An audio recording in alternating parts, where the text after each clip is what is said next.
A car overtook a man traveling at a speed of 6 km per hour in a snow. He looked at the car for 4 minutes and he could see up to 200 meters. Find the speed of a car అన్నాడు. అంటే మంచులో గంటకు 6 kilometre వేగంతో ప్రయాణం చేస్తున్న వ్యక్తిని car అధిగమించింది. అతను ఆ కారు 4 నిమిషాల్లో చూశాడు. 4 నిమిషాలు చూశాడు. మరియు అతను 200 మీటర్ల దూరంలో చూడగలిగాడు. అయితే కారు వేగాన్ని కనుగొనండి అన్నాడు. అంటే ఇప్పుడు వాళ్ళిద్దరూ కూడా ఖచ్చితంగా ఇక్కడ ఒక వ్యక్తి ప్రయాణం చేస్తున్నాడు. ఆ తర్వాత వెహికల్ కూడా ప్రయాణం చేస్తుంది కదా! వెహికల్ స్పీడ్ ఎక్స్ అనుకుంటే మ్యాన్ స్పీడ్ 6 అనుకోండమ్మా. ఒకే దిశలో ప్రయాణం చేస్తే ఎప్పుడు కూడా వేగాలు మైనస్ చేయాలి కాబట్టి ఎక్స్ మైనస్ 6 అనమాట.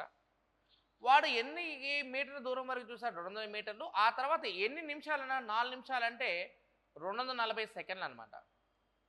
అంటే ఎక్స్ మైనస్ 6 అనేది కిలోమీటర్ పర్ అవర్లో ఉంది. ఇదేమో మీటర్ పర్ సెకండ్లో ఉంది కాబట్టి కిలోమీటర్ పర్ అవర్లోకి మార్చాలన్నమాట.